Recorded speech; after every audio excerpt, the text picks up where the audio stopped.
ఎన్నికలు హడావిడి పక్కన పెడితే ప్రతి ఒక్క గ్రామంలో ప్రతి ఒక్క మండలంలో తాగునీటి సమస్య అనేది చాలా తీవ్రంగా ఉండడము, అధికారులు కానీ లేకపోతే ఎమ్మెల్యేలుగా చలామణి అవుతున్న వ్యక్తులు కానీ ఇంతవరకు ఈ తాగునీటి సమస్య గురించి ఒక్క మాట అంటే ఒక మాట కూడా మాట్లాడలేని పరిస్థితి.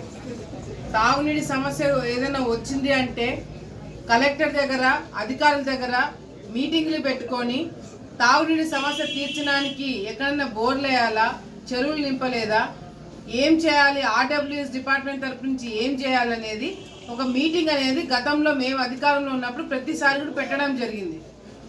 కానీ ఈ ప్రభుత్వంలో ఎమ్మెల్యేగా గెలిచిన వాళ్ళు ఇంతవరకు తాగునీటి సమస్య గురించి మీటింగ్ పెట్టలేదు. ఇంకా ఎన్నికల కోడ్ వచ్చింది కాబట్టి చేతులు ఎత్తేసి మాకు ఇంకా అవసరమే లేదు అనేది ఒక డ్రామా ఈరోజు ఆడుతున్నాడం అనేది ప్రజల మీద ఎంత ఆలోచన ఉంది, ప్రజల మీద ప్రజా సమస్యల మీద ఎంత అవగాహన ఉంది, ప్రజా సమస్యలు తీర్చడానికి ఎంత కష్టపడుతున్నారు అనేది కూడా ఈరోజు ప్రజలందరూ కూడా గమనిస్తున్నారు. సాగునీటికి మొన్న 3 నెలల క్రితము సాగునీటికి రైతులు ఇబ్బందులు పడుతున్నారు, పొలాలకి నీళ్లు రావట్లేదు అని ఇబ్బందులు పడుతున్నారని కలెక్టర్ దగ్గర వెళ్ళి కొట్లాడి చివరి ఆయకట్టు వరకు నీళ్లు తీసుకొచ్చింది మేము. మీరు అధికారంలో ఉన్నా, మీరు ఎమ్మెల్యేలకు గెలిచినా మీకు చేత కాలేదు, కానీ మేము చేయగలిగినాం. ఈరోజు తాగునీటి సమస్య ఉంది. సిరివేళ్లలో తాగునీటి సమస్య చాలా తీవ్రంగా ఉండడం జరుగుతుంది. ఇంటింటికి తిరుగుతుంటే వాళ్ళ సమస్యలన్నీ కూడా చెప్పుకోవడం జరుగుతుంది. నేను కలెక్టర్ గారికి దయచేసి చేతులెత్తి వాళ్ళకి నమస్కారాలు తెలియజేసుకుంటూ వాళ్ళకి దయచేసి తాగునీటికి నీళ్లు వదలాలని చెప్పి మేము విజ్ఞప్తి చేస్తున్నాము.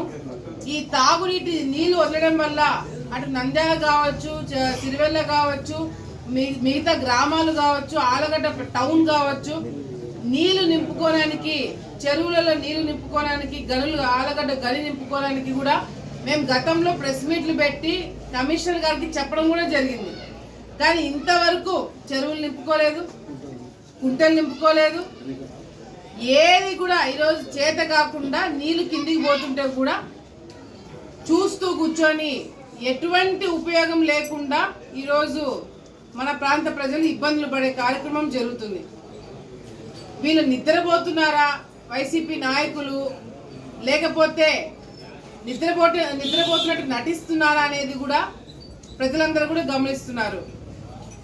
మీరు ఒకటే ఆలోచించండి, ప్రజలు మిమ్మల్ని తన్ని నిద్ర లేపే రోజులు దగ్గరలోనే వస్తున్నాయి. ఏదైతే మీరు ప్రజల్ని ఇబ్బందులు పెట్టినారో, ప్రజల్ని కష్టాలు పెట్టినారో, ప్రజా సమస్యలు తీర్చకుండా ఏదైతే మీరు కాలక్షేపం చేసినారో అవన్నీ కూడా గుర్తుపెట్టుకొని ప్రజలు మీకు బుద్ధి చెప్పడం జరుగుతుంది. ట్యాంకర్లతో నీళ్లు సప్లై చేయించుకునే పరిస్థితి ఈరోజు వచ్చింది. మా జగనన్న వస్తే ఏదో జరిగిపోతుంది. మా జగనన్న వస్తే బోల్ దానికొద్దే అవే నిండిపోతాయి. జగనన్న వస్తే దానికొద్దే అవే కాలువలో నీళ్లు కారుతాయి. జగనన్న వస్తే దానికంతే పొలాలు పండిపోతాయి అన్నట్టు బిల్డప్ ఇచ్చారు వైసీపీ నాయకులు. జగనన్న వచ్చినాడు, చూసినాడు, విన్నాడు, నేనున్నా, నేను విన్నా, నేను చేస్తా, ఏందో డైలాగులు కొట్టినారు. ఏమైంది? సినిమా డైలాగులు. సినిమా హిట్ అయింది, అభివృద్ధి ఫ్లాప్ అయింది. సినిమా హిట్ అయింది, మీ పరిపాలన అట్టర్ ఫ్లాప్ అయింది.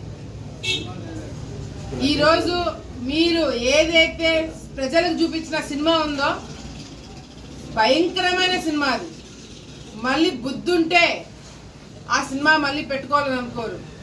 ఈరోజు ఎమ్మెల్యేలుగా గెలిచిన వ్యక్తి గంగుల విజేందర్ రెడ్డి మొన్ననే చూసిన ఎక్కడో ఒక ముస్లిం కాలు పట్టుకొని ఓటేమని అడుగుతున్నాడు. 5 సంవత్సరాలు మీరు అధికారంలో ఉండి పనులు చేసింటే కాలు పట్టుకుని అడగాల్సిన అవసరం ఉండేది కాదు. దర్జాగా నేను పని చేశాను, పని చేసిన వాళ్ళకి ఓటేయండి అని అడగడానుకునేది. ఈరోజు ఇంటింటికి వెళ్ళి కాలు పట్టుకొని మీరు ఓట్లు అడుగుతున్నారు అంటే ఈ 5 సంవత్సరాలు మరి ఏం చేసినారు? నిద్రపోయినారా? గాడులు కాసినారా?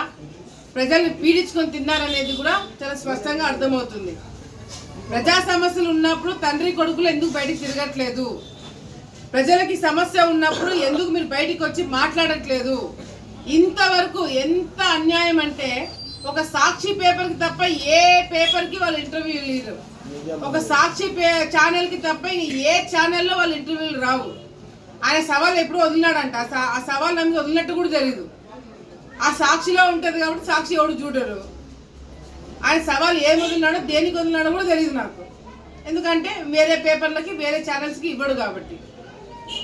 నిజంగా మీరు పనులు చేసింటే, ప్రజల్లో మీకు మంచి పేరుంటే మీరు బయటకు వచ్చి మీడియా వాళ్ళతో మాట్లాడేవాళ్ళు. జగన్మోహన్ రెడ్డి మాట్లాడు. ఇంతవరకు ముఖ్యమంత్రిగా ఒక్క ప్రెస్ మీట్ పెట్టింది ముఖ్యమంత్రి ఎవరైనా 5 సంవత్సరాలు ఉన్నారంటే జగన్మోహన్ రెడ్డి గారు. 5 సంవత్సరాల్లో ఒక్కసారి కూడా ప్రెస్ మీట్ పెట్టలేని ముఖ్యమంత్రి.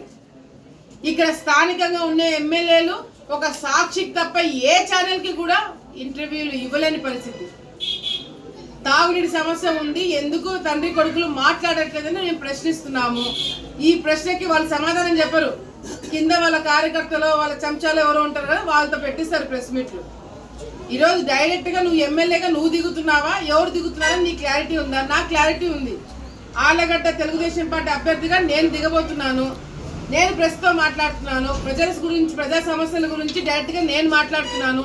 నిన్ను ప్రశ్నిస్తున్నాను. నువ్వు ప్రశ్నకి సమాధానం చెప్పగలుగుతావా? నువ్వు చెప్పలేవు. మీ అమ్మని అడగాల, నువ్వు మీ నాన్నని అడగాల, మీ కార్యకర్తని అడగాల, జగన్మోహన్ రెడ్డిని అడగాల, ఇంకో 10 మందితో నువ్వు అడిగి కానీ నువ్వు సమాధానం చెప్పలేని పరిస్థితి. దేవుడి మీద ఒట్టేసి అబద్ధాలు చెప్పే నీచమైన సంస్కృతి మీకే ఉంటుంది. ఈరోజు ప్రజలకి పడే ఇబ్బందులు మీరు చేయలేరు, మీకు చేత కాదు. ప్రజలందరినీ కూడా ఒకటే కోరుకుంటున్నాను, పనిచేసే వాళ్ళకి పలికే వాళ్ళకి మీరు ఓట్లేయండి. ఈరోజు జనసేన కావచ్చు, టీడీపీ కావచ్చు, ప్రతి ఒక్కరం కూడా ప్రజా సమస్యలు తీర్చడానికి, తెలుగుదేశం పార్టీ మరి చంద్రబాబు నాయుడు గారు అధికారంలోకి రావడానికి ఈరోజు అందరం కూడా కలవడం జరుగుతుంది. ఈ రాష్ట్ర ప్రజలని, తెలుగు మాట్లాడే రాష్ట్ర ప్రజలందరినీ కూడా కాపాడుకోవడానికి ఈరోజు అందరం కూడా ఒకటే అవుతున్నాం. దయచేసి ఇది గ్రహించి కులాలకు అతీతంగా, మతాలకు అతీతంగా, వర్గాలకు అతీతంగా అందరూ కూడా బయటికి వచ్చి మన పిల్లల భవిష్యత్తుని, ఈ రాష్ట్ర భవిష్యత్తుని కాపాడుకోవడానికి అందరం కూడా ఏకం కావాలని చెప్పి కూడా ఈ సందర్భంగా తెలియజేసుకుంటూ, ప్రతి ఒక్కరు కూడా తెలుగుదేశం పార్టీ సైకిల్ గుర్తుకు ఓటేయండి. మీ భవిష్యత్తుకి మేము గ్యారంటీ అని చెప్పి కూడా సందర్భంగా వాళ్ళందరూ కూడా మేము మాటిస్తున్నాము.